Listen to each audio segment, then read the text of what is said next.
자, 2단원 식물의 한 살이고요. 강의로 치면 우리 6강이 되겠는데 6강. 여기는 이제 2-1단원과 2-3단원입니다. 여기가 만점왕 그 강좌로 비교해보면 우리 교재 2-1이랑 2-3단원이 되겠습니다. 네, 식물의 한 살이. 우리 교재 보니까 수박꽃이 이렇게 나와야 돼. 수박에 대한 꽃이 이렇게 피는데요. 그래서 한해살이 식물이라는 것은 이제 내년에 또 심어야 된다는 얘기죠. 겨울 되면 다 죽고 매년 새로 심어야 되는 게 한해살이 식물이에요. 자, 42페이지 보시죠. 무엇으로 태어나지? 다 자라면 식물도 자손을 남기나? 아, 그래 씨! 우와, 근데 씨의 모양, 크기, 색깔 엄청 다양한데? 이거 어떤 식물의 씨지? 씨에 대해 알고 싶어요! 그래요, 우리 함께 씨에 대해 알아봐요. 안녕하세요, 여러분과 함께 생활 속 김문주 선생님입니다. 그런데 우리 친구들도요, 우리가 먹는 과일, 채소, 그리고 예쁜 꽃이 씨에서 왔다는 거 알고 있나요? 식물의 종류가 다양한 만큼 씨의 종류도 얼마나 다양하겠어요. 우리 이번 시간에 여러 가지 씨를 관찰해보고 특징을 한번 살펴볼까요?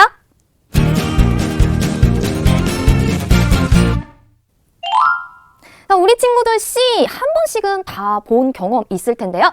특히 과일 먹으면서 씨 봤죠? 자, 주변에서 볼 수 있는 씨, 먼저 여름에 먹는 시원한 수박.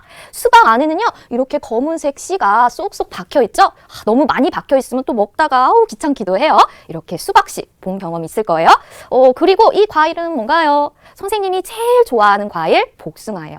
복숭아 씨 본 적 있어요? 여기 이렇게 가운데 복숭아 씨가 있는데요. 막 이렇게 주름이 있고 쭈글쭈글하게 생겼습니다. 또 어떤 씨를 볼 수 있을까요? 이건 아보카도예요. 우리 친구들 아보카도 좋아하나요? 선생님은 조금 좋아해요. 여기 씨를 보니까 이렇게 큼지막한 씨가 하나 들어있죠? 자, 그리고 이건 뭘까요? 이건 가을이 되면요, 밟으면 고약한 냄새가 나요. 맞아요. 은행입니다. 은행나무의 씨죠? 여러분, 은행도 본 적이 있을 거예요. 자, 그 밖에도요, 또 우리 주변에서 볼 수 있는 여러 가지 씨가 있는데요. 자, 지금부터는 선생님이 씨 사진을 보여줄 거예요. 그 사진을 보면서 어떤 식물의 씨일지, 그 씨가 싹 퍼서 자라면 어떤 식물이 될지 여러분이 맞춰보는 거예요. 오, 저거 내가 본 씨다! 이렇게 내가 아는 씨가 나오면 정말 반갑겠죠? 자, 그럼 지금부터 시작해볼까요? 오, 이 씨는 자라서 어떤 식물이 될까요? 어디서 본 것 같지 않아요? 이거 밥에 들어있으면 먹기 싫어, 다 빼고 먹는 친구도 있을 텐데요. 바로 이 씨는 자라서 강낭콩이 됩니다. 강낭콩, 이런 모습이에요. 자, 이번에는 어떤 씨가 나올까요? 오, 이것도 본 적 있지 않아요? 내 다위 사가라, 정월 대보름날. 이걸 부숴 먹죠. 그리고 이거 먹으면 머리가 좋아진다는데? 맞아요, 호두죠. 이 호두는 자라서 이렇게 호두나무가 됩니다. 또 어떤 씨가 나올까요? 이거는 어디서 본 것 같기도 한데, 과일 속에 들어있는 씨입니다. 이 씨는 사과씨예요. 이 사과씨가 자라면 사과나무가 되죠. 빨갛게 익은 사과 속에 들어있는 사과씨입니다. 이번에는 이것도 혹시 본 친구 있을까요? 노란색인데 이건 바로 참외씨예요. 이 참외씨가 자라면 참외가 되겠죠? 참외 한가운데에 참외씨가 가득 들어있는 거 본 적 있을 거예요. 이번에는 이건 아마 본 친구가 많지 않을 것 같은데요. 동글동글 이 씨는 자라서 바로 봉숭아가 됩니다. 이 봉숭아꽃 우리 친구들 손톱에 물들이는데 이용해 봤죠? 이번에는 이건 아까 봉숭아 씨보다 더 엄청 작은데요? 이건 과연 자라서 어떤 식물이 될까요? 바로 채송화가 됩니다. 예쁜 채송화 본 적 있나요? 내가 알고 있는 씨 과연 몇 개나 나왔나요? 근데 진짜 신기하죠? 이렇게 작은 씨가 이렇게 쑥쑥 자라서 식물이 된다니, 꽃도 피고 열매도 맺고 한다니 정말 신기하죠? 자, 그럼 우리 이렇게 주변에서 볼 수 있는 씨 조금 더 과학적으로 자세하게 어떻게 관찰할 수 있는지 우리 관찰 방법 살펴보도록 할게요. 자, 우리 교재에서는 풍선덩굴이라고 부르는 요 식물인데, 요거의 씨가 보이시죠? 이렇게 예쁘게 생겼죠? 검은색 바탕에 흐린 노란색의 무늬가 있는 씨가 바로 풍선덩굴의 씨가 되겠습니다. 그 씨는 검은색 공 모양이고요. 그 안에는 하트 모양의 노란색 이렇게 무늬가 들어있는 것이 풍선덩굴의 씨가 되겠습니다. 우리 교재에도 씨들이 나와 있고요. 그 다음에 지금 EBS 나온 씨들을 좀 더 섞어봤는데요. 아까 참외씨 나와서 참외씨.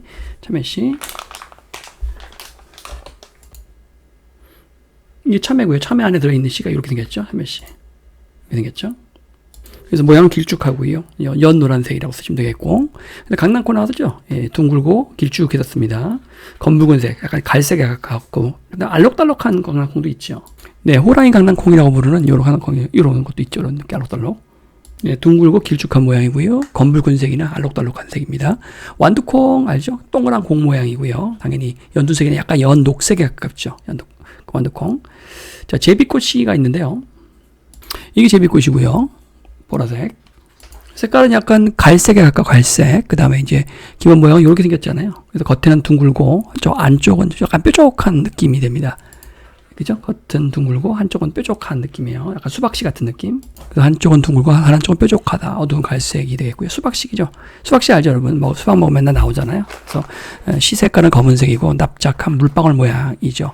사과씨도 알죠? 사과 먹으면 안에 그 맨 중심부에 있지 않습니까? 둥글고 한쪽이 뾰족하죠. 그래서 색깔은 짙은 갈색입니다.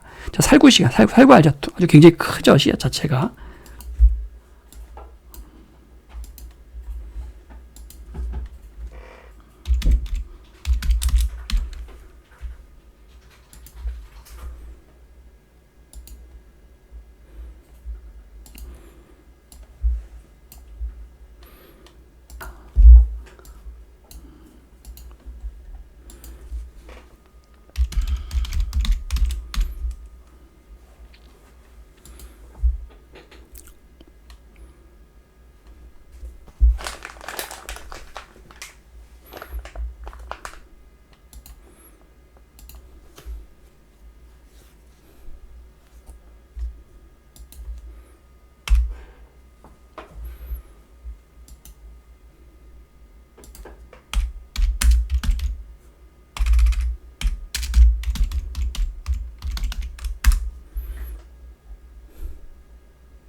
예, 봉숭아라고도 부르고 봉선화라고도 부르죠. 봉선화. 네, 봉선화라고도 부르고요. 그래서 예, 봉선화들 봉숭아라고도 부르고요. 씨는 이렇게 생겼습니다. 이렇게 생겼습니다. 네, 둥그렇고 어두운 갈색이고요. 그 다음에 채송화 씨라고 있죠. 이제 그 다음에 이제 채송화 씨인데 이게 채송화들이죠. 요게 조그만 것들. 씨도 되게 작습니다. 보시는 바같이 매우 작아요. 동그랗고 작고요. 색깔은 검은색입니다. 네, 죄송한 씨앗들이죠. 자, 대충 한번 특징들을 한번 정리를 해봤고, 그 다음에 이제 말했을 때 느낌이 있잖아요. 자, 그 다음에 이제 색깔도 있을 겁니다. 색깔도 있을 것이고요. 특징별로. 이 촉감이죠. 이건 촉감도 있고요. 그리고 이제 크기도 있죠. 크기도 있죠. 촉감, 색깔, 모양, 크기 이런 특징들이 있을 거 아니에요, 씨들이.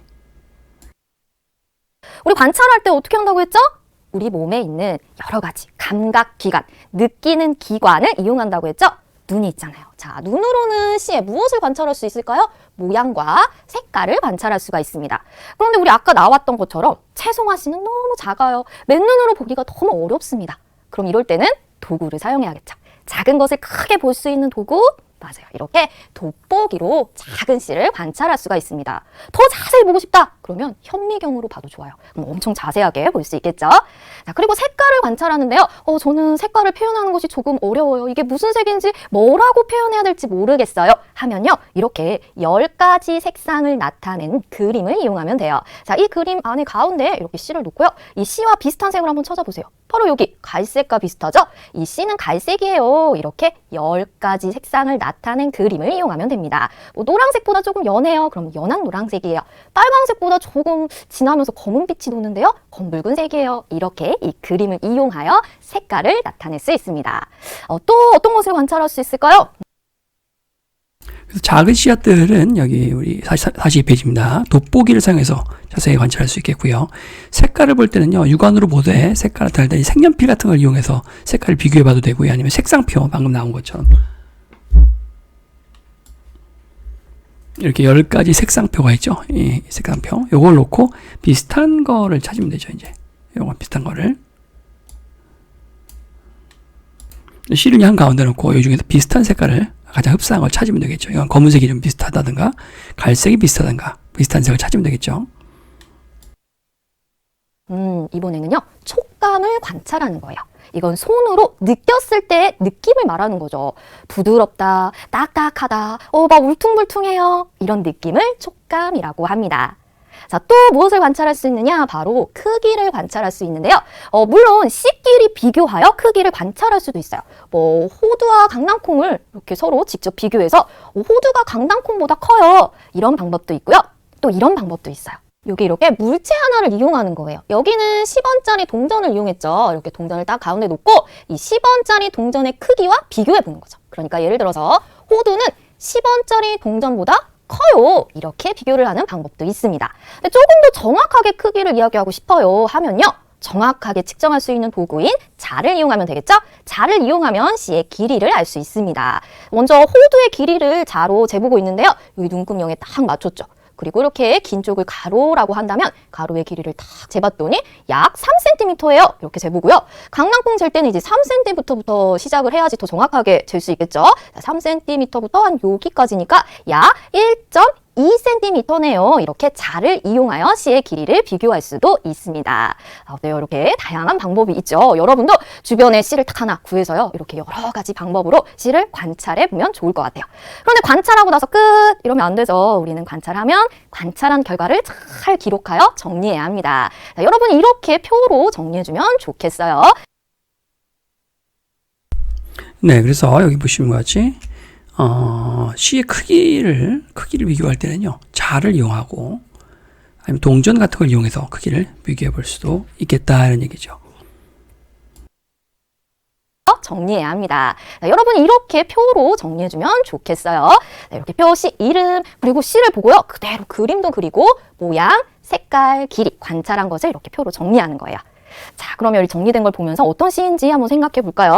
자, 첫 번째 그림이 이렇게 그렸어요. 이 그림만 봐도 어떤 씨인지 알 수 있죠? 뭘 보고 그렸을까요? 맞아요. 바로 이거 강낭콩입니다. 강낭콩의 모양을 봤더니요. 둥글면서 길쭉하게 생겼죠. 둥글고 길쭉하다. 다음 색깔은요. 대부분의 친구들이 바로 이런 검붉은 색을 보았을 거예요. 그런데 강낭콩의 종류에 따라 이런 강낭콩도 있어요. 이거 관찰했다면 색깔이 알록달록한 색이네요. 이렇게 표현할 수 있겠죠? 그리고 자로 길이를 재어보니까 가로의 길이, 가로는요. 이렇게 긴 쪽이라고 약속을 합시다. 1.5cm. 세로는 짧은 쪽인데요. 0.8cm. 이렇게 자로 길이를 관찰했습니다. 자, 그럼 두 번. 우리가 적어놨죠? 강낭콩 둥글고 길쭉하다 했었어요. 색깔은 검붉은색, 알록달록. 자, 여기서도 대충 크기상으로 보자면 완두콩보다는 조금 크고요. 한 1cm에서 1.5cm니까 완두콩보다는 조금 더 크고요. 여기 좀 더, 칼국수보다는 당연히 작죠. 중간에다 강낭콩을 위치해놨습니다. 크기로 춤에다 보면 여기 좀 되니까 여기다 위치해놨어요. 강낭콩을. 첫 번째 이 씨는 어떤 씨일까요? 바로 이 씨죠. 뭐였나요? 그렇죠. 바로 참외씨입니다. 자, 참외씨 보니까 어때요? 이렇게 길쭉하게 생겼죠. 그래서 모양 길쭉하다. 색깔은 어떻죠? 노란색보다는 좀 연하죠. 이게 노란색인데 이거보다는 좀 연하죠. 그래서 연한 노란색. 그리고 자로 길이를 재보니까 가로가 0.5cm, 세로는 0.2cm. 강낭콩보다는 작다라는 거 알 수 있죠? 자, 그럼 또 이번에는 어떤 씨를 관찰해 볼까요? 자, 참외씨는 여기서 아까 써놨었죠? 참외씨. 여기 있죠? 그래서 길쭉하고요. 연노란색이었습니다. 그리고 여기서 크기상의 위치로 보면 참외씨는 아까 완두콩이나 사과씨보다 조금 더 작죠. 그래서 수박씨 정도에서 조금 더 비슷한 크기가 수박씨하고, 그죠? 수박씨하고 조금 더 작죠. 참외씨가 여기다가 위치해 놨습니다. 크기상 뭐 여기쯤 위치해 놨고요. 이번에는 이 씨입니다. 자, 먼저 그림을 이렇게 그려놨어요. 보니까 어떤 씨를 관찰한 거죠? 그렇죠. 바로 사과씨입니다. 사과씨의 모양이요. 둥글고 길쭉하며 한쪽은 뭐가 나 있다라고 되어 있죠. 둥글고 길쭉하긴 한데요. 한쪽에 뭐가 나 있다. 한쪽 귀퉁이가 쑥 이렇게 튀어나와 있다는 뜻이에요. 모라는 거 모퉁이 할 때 모죠. 그래서 쑥 튀어나와서 각이 생긴 것처럼 이렇게 쑥 튀어나와 있죠. 이걸 뭐가 나 있다라고 표현을 한 거예요. 색깔은 갈색이죠. 그리고 길이는 가로가 0.8cm, 세로가 0.4cm네요. 자, 그럼 이건 어떤 씨일까요? 네, 사과씨죠. 사과씨는 1cm보다 조금 작으니까 완두콩보다 조금 작은 여기 정도 위치하면 될 것 같죠? 특징은 아까 적어놨죠? 사과씨는 둥글고 한쪽 끝이 둥글고 한쪽은 뾰족하다 했어요. 색깔은 갈색이고요. 바로 이거 봉숭아씨입니다. 자, 모양이 어때요? 이렇게 둥글게 생겼죠? 색깔은요, 어때요? 사과씨랑 비교해보니까 좀 어두운 갈색이죠? 어두운 갈색. 길이는요, 가로가 0.3cm, 세로가 0.2cm입니다.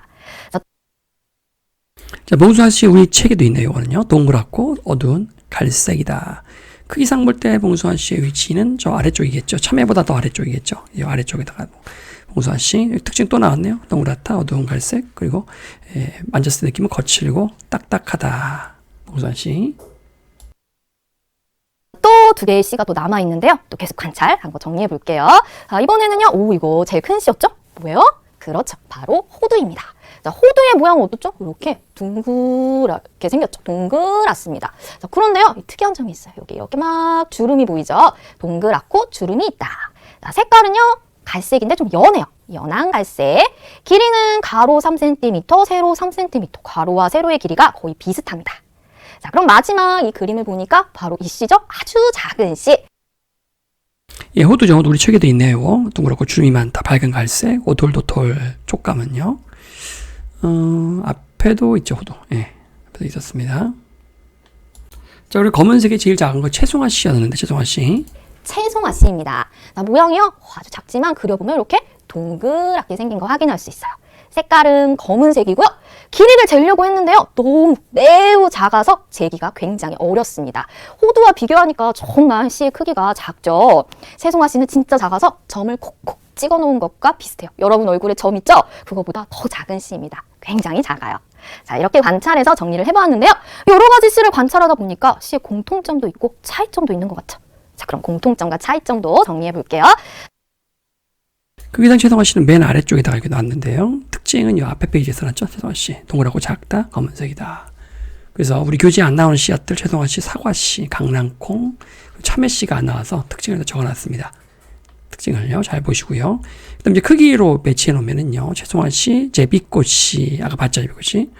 복숭아 씨, 참외 씨, 수박 씨, 사과 씨, 완두콩, 강낭콩, 살구 씨, 호두 이런 순서 좀 되겠고요. 살구 씨 같은 경우는 알잖아, 우리가. 둥글고 살짝 납작하죠. 밝은 갈색에 겉은 거칠거칠. 또 딱딱하죠, 씨앗 자체가. 완두콩 공 모양이고요. 연두색에 매끄럽고 단단하다. 만져보면 완두콩. 자, 사과 씨 같은 경우는 한쪽이 둥글고 한쪽이 뾰족하다. 그리고 색깔은 갈색이고요. 만져보면 딱딱하죠. 자, 수박 씨 납작한 물방울 모양의 검은색이고요. 매끄럽고 단단하다, 씨앗을 만져보면. 참외 씨 같은 경우는 노란색, 연노란색이고요. 참외 씨는. 그리고 씨앗이 길쭉하죠. 자, 그 다음에 봉숭아 씨입니다. 동그랗고 어두운 갈색으로서 거치고 딱딱합니다. 제비꽃이죠. 한쪽은 둥글고 한쪽은 뾰족하다. 아까 사진에서 본 것 같은데 어두운 갈색으로서 매끄럽고 단단하다. 네, 이거였죠. 한쪽이 둥그렇고 한쪽은 뾰족하죠. 그래서 제비꽃 씨앗 한쪽이 둥글고 한쪽은 뾰족합니다.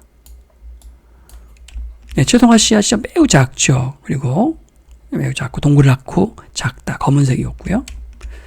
자, 교재에 없는 우리 교재에만 있는 씨앗도 한번 다 모두 훑어봤고요. 자, 여러 가지 씨앗의 공통점과 차이점 여기 한번 볼까요, 이쪽에? 자, 일단 어떤 점이 비슷한가요? 씨를 잘 관찰하면요. 일단 만지면 단단합니다. 그리고 껍질이 있어요. 자, 씨가 싹 터서 자라면 꽃도 피고 열매도 맺고 이렇게 쑥쑥 자라죠. 그러니까 아주 소중한 생명이에요. 보호해야 되겠죠, 잘. 아기가 엄마 뱃속에서 보호를 받고, 그리고 동물이 알을 낳으면 알 껍데기에 잘 둘러싸여 있어서 보호를 받죠. 마찬가지로 식물의 씨도 생명이 아주 소중한 거예요. 그래서 껍질이 있다, 이렇게 생각하면 됩니다. 자, 또 어떤 공통점이 있을까요? 크기를 생각해 보세요. 대부분 주먹보다 크기가 작습니다. 주먹보다 큰 거 우리가 관찰한 씨 중에서는 없었죠. 자, 그럼 이번에 어떤 점이 다른가요? 당연히 색깔도 다르고 모양도 다르고 크기도 다르고 이렇게 색깔, 모양, 크기 등의 생김새가 다르다라는 차이점이 있습니다. 자, 그런데요 선생님, 씨 관찰하다 보니까 대부분 주먹보다 크기가 작다라고 하는데 그럼 주먹보다 큰 것도 있어요? 얼마큼 큰 게 제일 큰 건가요?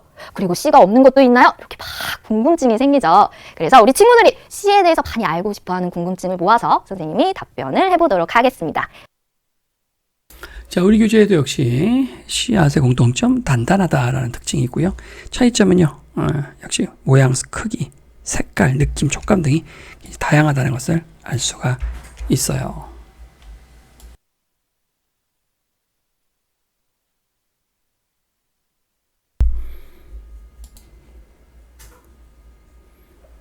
자, 선생님 잘 보고 있나요?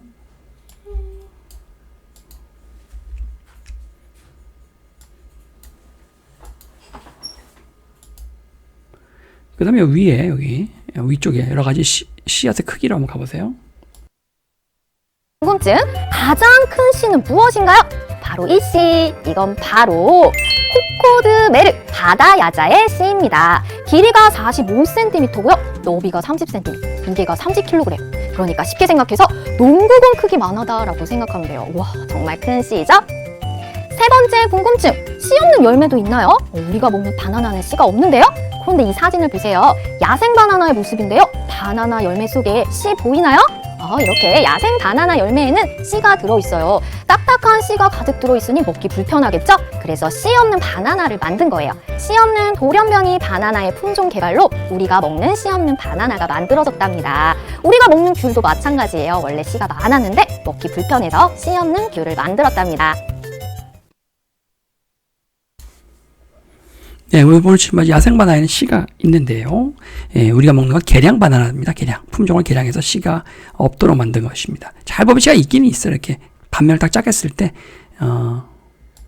바나나를 자른 단면인데요. 다른 데 보이는데, 잘 보시면, 씨앗 같은 것이 보입니다. 여기도 보시면, 보이죠, 씨앗이. 개량된 거지만, 보이죠. 자, 우리 또 빠진 게 있나 좀 보겠습니다. 여기 페이지에서는 좀 다 한 것 같고, 첫 번째 페이지는요. 만졌을 때 느낌, 촉감도 같이 또 알아두시고, 완두콩, 매끄럽고 단단하다. 다 단단하다는 특징이 있어요. 보시는 거죠, 이렇게. 씨앗은 다 단단하다는 특징이 있죠. 매끄럽냐, 거칠냐의 차이가 나오는 건데, 살구씨라든가 호두 같은 건 거칠거칠하잖아요. 오돌도돌하고. 봉숭아씨 같은 경우도 그렇습니다. 네, 봉숭아씨입니다. 거칠거칠하죠. 그 외에 수박이나 제비꽃이나 완두콩은 매끄럽다는 거죠. 자, 그 다음에 여기서 빠진 내용이 있나 보겠습니다. 43페이지에서 빠진 내용이 있나 모르겠는데, 우리 교재 내에서는 제일 작은 씨는 제비꽃이고요. 제일 큰 건 호두인데, 입에서 만점에서 채송화씨까지 더 작죠. 제비꽃보다 더 작은 게 채송화씨란 말이에요. 그래서 만점만 기준으로 하면 채송화씨가 제일 작고요. 우리 교재 기준으로 하면 제비꽃씨가 제일 작습니다. 특징 비교는 아까도 해놨고요. 이쪽에도 했고요. 여기도 다 했죠. 오른쪽에 빠진 거 볼까요? 자, 이제 47페이지 갑시다. 식물의 한 살이로 가봅시다.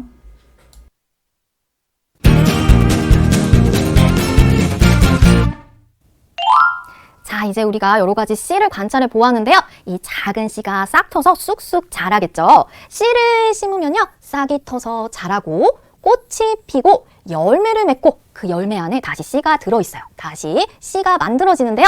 이런 과정을 무엇이라고 하느냐? 바로 식물의 한살이라고 합니다. 한살이 어디서 들어봤죠? 맞아요. 우리 3학년 때 동물의 한살이를 공부했었어요.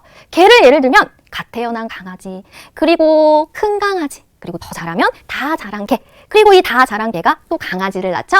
이렇게 동물의 한살이가 있는 것처럼 식물의 한살이도 있는데요. 여기 보면 강낭콩의 씨가 싹이 터서 쑥쑥쑥쑥쑥쑥 자라서 꽃이 피고 이렇게 열매를 맺어요. 이 열매 안에 무엇이 들어있어요? 씨가 들어있죠? 그래서 다시 씨에서 시작해서 다시 이렇게 씨로 끝나는 이 과정을 우리는 식물의 한살이라고 하는 거예요. 식물의 한살이. 자, 그래서 우리는요, 씨를 심어서 이 식물의 한살이를 쭉 관찰하려고 합니다. 관찰하려고 한다. 그럼 일단 씨부터 심어. 무턱대고 심을 수는 없죠? 항상 모든 일을 할 때는요, 미리 계획을 세워야 합니다. 그래서 우리 먼저요, 식물의 한살이 관찰 계획을 세워볼 거예요. 네, 그래서 47페이지에 우리가 식물이 씨가 싹 트고 자라서 꽃이 피고 열매가 맺어 다시 씨가 생성되는 이 과정을 식물의 한살이라고 합니다. 네, 씨가 싹이 트고 꽃이 피고 열매를 맺어 다시 씨가 생기는 과정. 이걸 식물의 한살이라고 해요. 먼저 뭘 해야 할까요? 어떤 식물을 관찰할지 한살이를 관찰할 식물을 선택합니다. 저는 나중에 먹을 수 있는 거요. 저는 꽃이 예쁜 거요. 다 좋아요. 그런데 중요한 것이 있습니다. 식물을 선택할 때는요. 일단 한살이 기간이 짧아야 해요. 우리는 꽃도 피고 열매도 맺는 거 봐야 하는데요. 그 과정이 몇 년이 걸려요. 한살이 기간이 너무 깁니다. 그럼 관찰이 굉장히 어렵겠죠? 그래서 한살이 기간이 짧아야 해요. 그리고 또 꽃 핀 거야? 꽃 언제 폈어? 꽃이 뭔지 열매가 뭔지 구별이 잘 안 돼요. 그럼 관찰이 어렵겠죠? 그래서 잎, 줄기, 꽃, 열매 등을 관찰하기 쉬운 식물을 선택하는 것이 좋아요. 예를 들면 강낭콩, 봉숭아, 나팔꽃, 토마토, 고추 이런 식물이 되겠습니다. 자, 그래서 그게 여기 나와 있죠. 그래서 식물의 한살이 관찰 계획서 안에는요, 통상적으로 이제 관찰할 식물을 정하고요. 식물. 그 식물을 고른 까닭도 넣어야겠죠. 그 다음에 그 씨를 심을 날짜, 씨를 심을 곳, 관찰 및 기록 방법, 관찰할 내용 등을 계획서에 잘 작성을 하게 되고요. 그 계획서 샘플이 여기 이렇게 나와 있죠. 오른쪽에 여기 나와 있죠. 자, 그 다음에 식물의 한살이를 관찰하기 좋은 식물들은 일단 잎, 줄기, 꽃, 열매 등이 구별이 쉽고 눈에 탁 띄어가지고 열매 눈에 딱 열매 좀 크면 좋겠죠. 그래서 너무 작은 열매들은 이게 열매인지도 잘 모르겠다. 그러니까 꽃도 좀 색깔도 화려하고 이것도 관찰하기 매우 구별하기 쉬워야 합니다. 이게 그렇죠? 쉬워야 되죠. 크기가 적당하고 그리고 한살 기간이 짧아야 되었어요. 아까 쌤이 그랬죠. 한살 기간이 짧아야 됩니다. 그러니까 관찰이 내내 보고 쓰고 있을 수는 없잖아요. 그렇죠? 그 대표적인 사례로서 강낭콩, 토마토, 봉숭아, 나팔꽃, 고추 등인데 그래서 이제 학교에서도 이 중에 한 가지를 갖고 이제 학교에서 많이 키우기 실험을 많이 하죠. 강낭콩, 토마토, 봉숭아, 나팔꽃, 고추 중에 뭐 키우기 하나요? 네, 당연히 강낭콩을 제일 많이 하죠. 자, 이렇게 식물을 선택했으면요. 그 식물을 선택한 까닭도 이야기해보고요. 그리고 언제, 어디에, 어떻게 심을 것인지 정해야 돼요.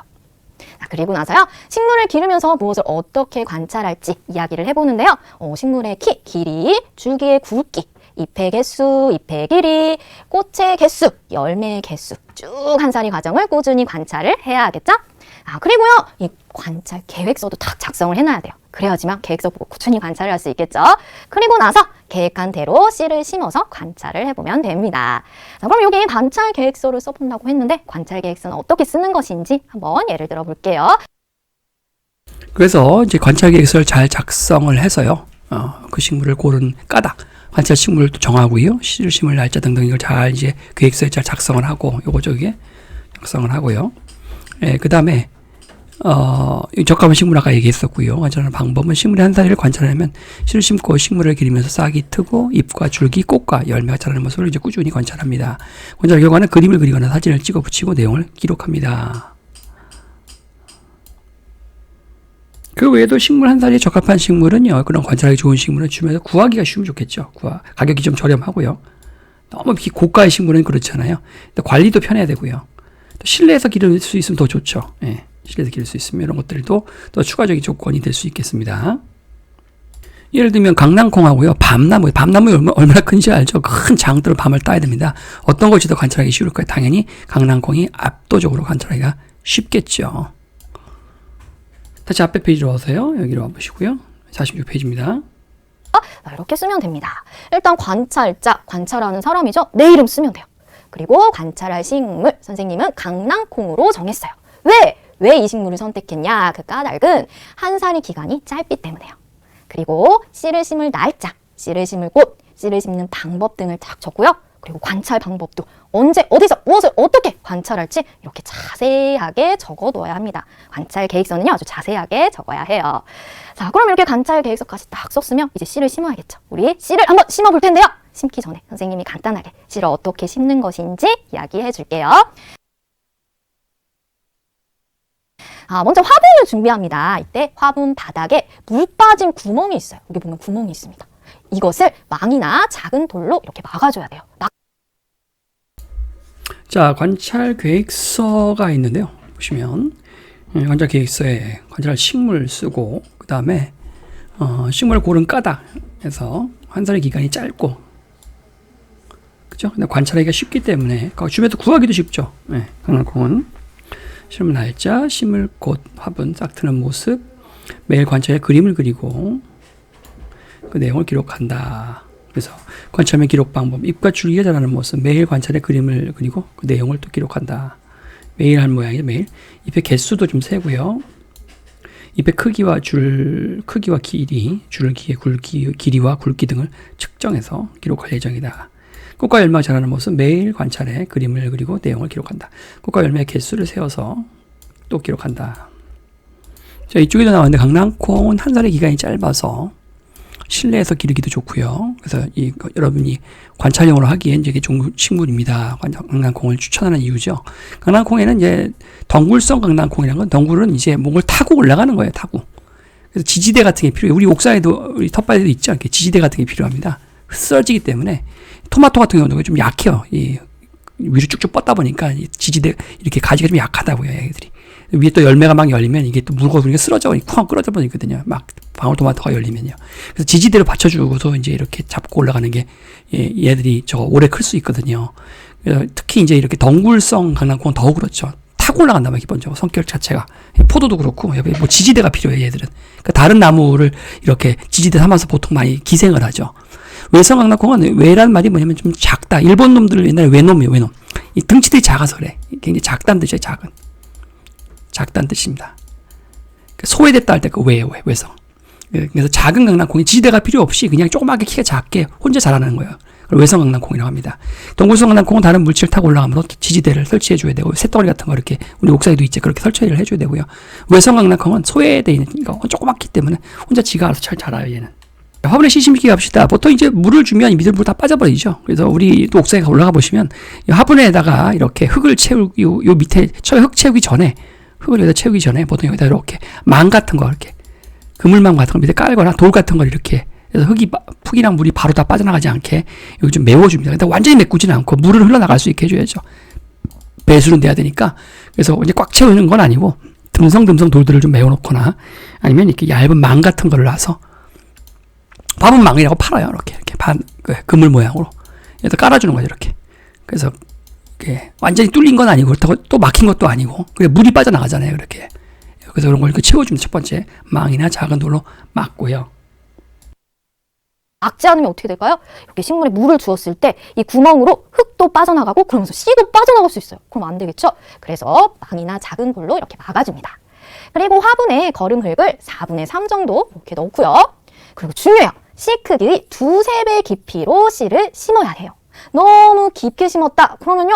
답답해. 공기가 안 통해서 썩을 수 있어요. 그리고 너무 얕게 심었어요. 그럼요. 물 주면요. 물이 다 이렇게 증발해버려요. 물이 날아가 버립니다. 그래서 꼭 씨 크기의 2~3배로 심고요. 자, 그리고 나서 물뿌리개로 물을 아주 충분히 줍니다. 마지막으로 이렇게 팻말을 꽂아서 햇빛이 비치는 곳에 잘 놓아두면 이렇게 씨를 잘 심게 되는 거예요. 어때요? 할 수 있겠죠? 자, 그럼 우리 씨를 심으러 한번 가볼까요? 이게 우리 교재 여기 나와 있죠. 47페이지에 보시면 나와 있죠. 망이나 작은 돌로 막고요. 화분에 거름흙을 4분의 3 정도, 이 정도 채워 넣습니다. 그 다음에 이제, 다 팔죠, 그 흙이. 뭐 흙이라고 하면 그렇고, 이 화분에 드는 흙들은 부엽토라고 해야 돼요. 그냥 낙엽 썩은 거예요. 되게 가볍습니다. 흙 같지도 않고 만져보면 푹신푹신하죠. 씨 크기의 2~3배 정도의, 씨 크기 2~3배니까 너무 깊이 넣지 말고요. 씨 크기를 재봐서 그것이 한 2~3배 정도 들어갈 수 있는 정도 깊이. 너무 깊이 들어가면 또 애들이 또 숨을 못 쉬고 너무 얇으면 물 줄 때 또 벗겨지니까 문제가 적당한 깊이에다 넣어놓고요. 팻말을 꽂습니다. 준비물은 씨, 화분, 망 또는 작은 돌, 거름흙, 물뿌리개, 팻말을 준비합니다. 이게 거름흙인데 거름흙은 사실 잘 보시면 이 안에 막 식물 뿌리 같은 것도 있고 막 그래요. 그래서 흙이라고 하기엔 좀 민망할 정도로 굉장히 가볍습니다. 이게 그 낙엽 썩은 것부터 시작해서 이런 이 식물의 가루인 경우가 많아서 흙보다는 되게 가볍죠. 물 주면 쑥 들어가 버려요 이게. 먼저 화분 바닥에 있는 물 빠진 구멍을 망으로 막아볼까요? 화분에 거름흙을 4분의 3 정도 넣습니다. 이제 씨 크기 2~3배 깊이로 씨를 심고 흙을 덮습니다. 이때 씨를 물에 불려 심으면 싹이 더 빨리 튼답니다. 물 뿌리개로 물을 충분히 주고 팻말을 꽂아 햇빛이 비치는 곳에 놓아둡니다.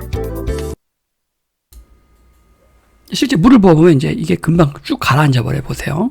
또 물을 충분히 주고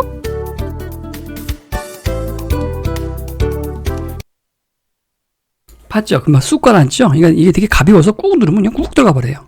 이 빈틈이 이렇게 공기가 많이 중간에 있기 때문에 물을 부어주면 그냥 쑥 가라앉아 버립니다. 그래서 이거 좀 많이 넣어줘야 돼요. 사실은.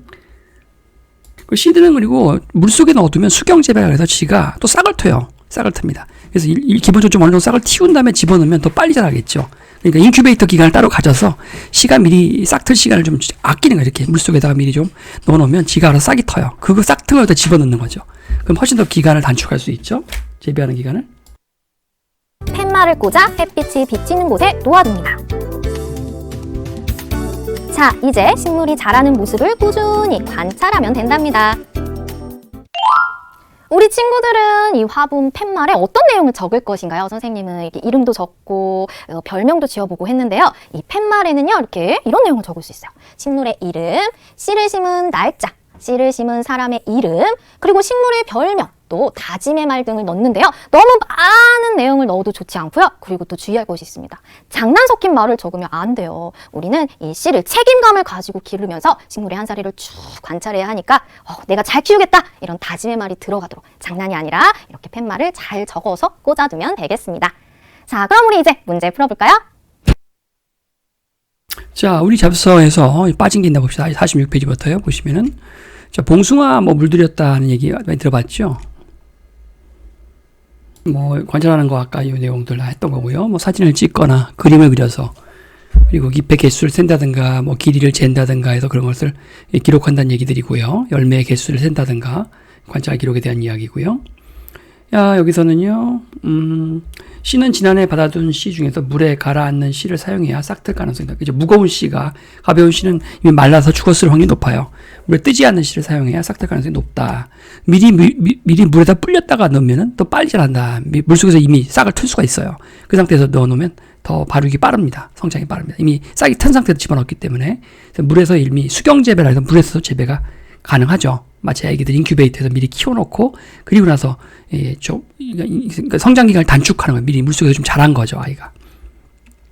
거름흙은 흙과 모래와 무식토의 비율이 3대 2대 1로 섞는 게 좋게.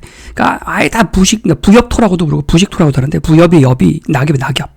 그래서 불자가 뜰부자 되게 가볍다는 거죠. 불부자. 그러니까 그렇게 부엽토로만 다 하지 말고요. 흙을 밑에 좀 섞고 모래 좀 섞고 그다음에 이제 부엽토를 섞는 거예요. 이렇게 3대 2대 1 정도로 하는 것이 제대로 된 흙이 되는 거죠. 좀 무게도 좀 있고요. 실을 너무 얕게 심으면 마를 수도 있고요. 또 이게 야외에서 우리 집안에는 그럴 걱정이 없는데 옥상에서 너무 얕게 키워놓으면 까치가 와가지고 그냥 다 냄새를 맡고 땅콩 같은 거 위에 재배할 때 까치들이 다 파먹었었어요. 그래서 동물들이 먹이가 될 수도 있으면 너무 깊게 심으면 또 썩기도 쉽죠. 얘가 숨을 못 쉬니까. 자, 식물이 자라는 모습을 관찰하는 방법에 대한 것 중에서 줄기의 길이를 측정하는 방법. 새순이 난 바로 아래까지 줄기의 길이를 줄자로 잽니다. 이건 또 뒤쪽에서 또 나오니까요. 이 만점왕에서도요. 잎의 길이 재는 거 나오죠. 그다음에 이제 줄기에서 보시면 새순이 새순 난 아래까지의 길이를 줄자로 잰다고 나오죠. 보시면. 진도가 우리 책이랑 이 만점왕이랑 딱딱 떨어지지가 않아가지고요. 이건 또 나옵니다. 뒤에서. 줄기의 길이는 새순이 난 자리 바로 아래까지, 새순이 난 자리 바로 아래까지가 줄기의 길이가 되겠고, 잎의 길이 같은 경우는 이제 줄기에 붙어 있는 부분 있잖아요. 여기, 이 부분에서 잎 끝까지 이렇게 잽니다. 잎 끝까지. 이 경우는 올라가다가 이제 새순이 난 데가 이렇게 있거든요. 여기 새순이. 여기까지 길이 이렇게 재면 된다는 거예요. 그 외에 잎이나 꽃이나 열매의 개수를 세면 되겠죠. 자, 화분에 씨 심기 우리 자습서 영상을 한번 좀 볼까요? 화분에 씨를 심어봅시다.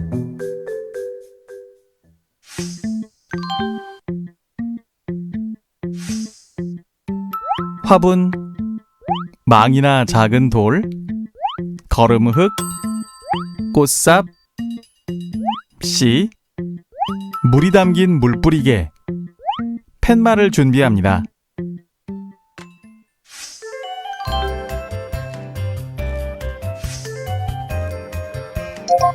화분 바닥의 구멍을 망이나 작은 돌로 막습니다. 화분에 거름 흙을 4분의 3 정도 넣습니다.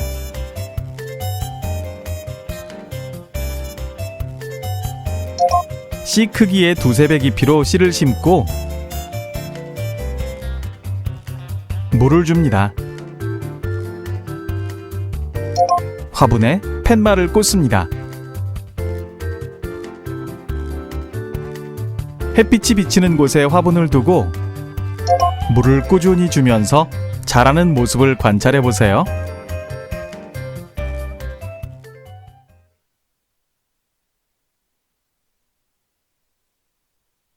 자, 47페이지 문제를 만점망 문제니까 만점망 책이 있으면 만점망 펴시고요. 없으면 그냥 화면 보세요. 식물에 씨가 싹 터서 자라면 꽃이 피고 열매를 맺어 다시 씨가 만들어지는 과정을 식물의 한살이라고 하면 한살이. 동물의 한살이 우리 배웠었죠? 식물의 한살이라고 합니다. 한살이를 관찰할 식물을 선택할 때에는 한살이 그냥 짧아야 우리가 관찰할 수 있죠. 너무 길면 1년 내내 보고만 있을 수는 없잖아요. 화분에 씨를 심을 때에는 씨 크기에 보통 두서너 배 정도 깊이로 씨를 심고 흙을 덮습니다. 총정리 문제 한번 봅시다. 자, 여러 가지 씨의 공통점. 씨는 단단하고 뭐가 있다? 껍질이 있다는 겁니다. 대부분 주먹보다 크기가 작다. 차이점은 뭐야? 색깔, 크기, 모양이 다양하다 아닐까요? 껍질이 있지. 대부분 주먹보다 크기가 작고, 차이점은 색깔, 크기, 모양 등의 생김새가 다 다르다. 씨가 싹 터서